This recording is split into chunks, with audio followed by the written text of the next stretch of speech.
আসসালামু আলাইকুম, শুভ সকাল। চাঁদপুর শাহরাস্তি কোয়েল হাচারি থেকে আপনাদের শুভেচ্ছা ও অভিনন্দন।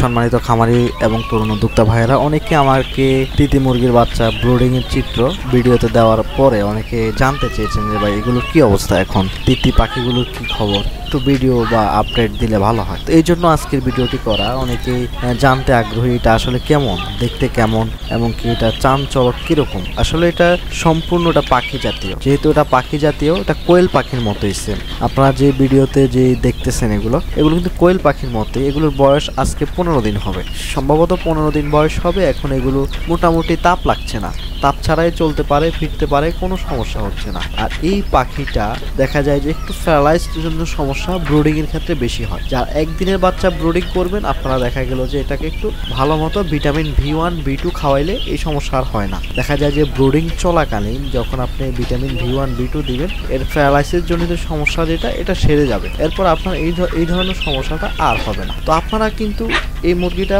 পালন করতে পারেন কোন হিসাবে আমি আপনাকে বলি। আপনি যদি ছেড়ে পালন করতে পারেন, এটা ঘাস খায়, কিন্তু দেখা যায় ফিড, এটা বাচ্চা অবস্থায় কিন্তু ফিড খাওয়াইতে হয়। এরপরে কিন্তু এরকম ফিড খাওয়ার লাগে না। এছাড়াও আপনারা এটা আপনি নর্মাল খাবার দিয়ে ওটা পালন করতে পারবেন, এরকম সমস্যা প্রবলেম ফেস করতে হয় না।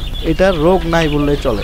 রানীক্ষেত, গাম্বুর এগুলো কিছুই নেই, যেহেতু এটা পাখি। আপনি দেখবেন প্রাকৃতিক পরিবেশে যে পাখিগুলো, এগুলোর কিন্তু ভ্যাকসিন করানো হয় না। যেগুলো পাখি উড়ে বাতাসে উঠছে, ঘাসে বইছে, ওই পাখিগুলোর মতোই কিন্তু এটা সেম, কিন্তু এটার কোনো ভ্যাকসিন নাই।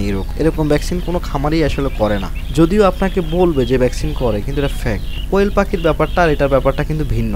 আপনার এটা ভ্যাকসিন ছাড়াই পালতে পারবেন, কোনো সমস্যা হবে না। এটা রোগ প্রতিরোধ ক্ষমতা অনেক বেশি। শুধু সমস্যা একটা, বাচ্চা ব্রুডিং কালে প্যারালাইসিস জন্য যে সমস্যা হয়, যদি আপনি V1 V2 খাওয়ান তাহলে কোনো প্রবলেম হয় না। এ হচ্ছে এই বিষয়। আর এটা আপনার 4.5 মাস থেকে 5 মাসের মাথায় কিন্তু ডিমে চলে আসে। এর প্রধান খাবার হচ্ছে ঘাস, একটু বেশি খায়, ঘাস লতা পাতাটা খায়। আর এগুলোর ঠোঁটটাই দেখেই বুঝতে পারবেন এগুলো একটু ঘাস খাওয়ার শক্ত ঠোঁট, তো দেখা যায় যে ঘাসটা একটু বেশি। আর এরপর এই ভিডিওগুলো দেওয়ার পরে অনেকে আমার কাছে চেয়েছেন যে এটা প্রাইসটা কীরকম হতে পারে।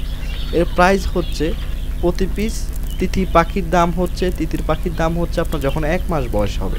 এগুলো কিন্তু আমি হকার রেটে দিচ্ছি, হকার রেটে আমি আপনাকে এখন বলে দিব। হকার রেট হচ্ছে আপনার 250 টাকা পিস। 1 মাসের একটা তিতির পাখির দাম হচ্ছে 250 টাকা পিস। এটা হচ্ছে হকার রেট। এই রেটে আপনারা আমার এখান থেকে 10টা 15টা 20টা 30টা যাই লাগে আপনারা নিতে পারবেন স্ক্রিনে দেওয়া নাম্বারে। আমি ওই রেটে আপনাকে ধরে দেবো। আপনার কাছে আমি হকার রেটই রাখবো, এর চেয়ে বেশি রাখবো না। দেখা যায় যে একটা হকার কিন্তু মার্কেটে গিয়ে ঘুরে ঘুরে 600 টাকা 700 টাকা পর্যন্ত জোড়া বিক্রি করে, পার পিস বিক্রি করে 300 350 টাকা। আমি আপনার কাছে 250 টাকায় বিক্রি করবো হকার রেটেই। আপনারা আমার এখান থেকে এসে দেখে বুঝে নিতে পারবেন। সম্মানিত তরুণ উদ্যোক্তা ভাইয়েরা, আজকে এ পর্যন্তই। পরবর্তী ভিডিওটি দেখার আমন্ত্রণ থাকবে। আসসালামু আলাইকুম।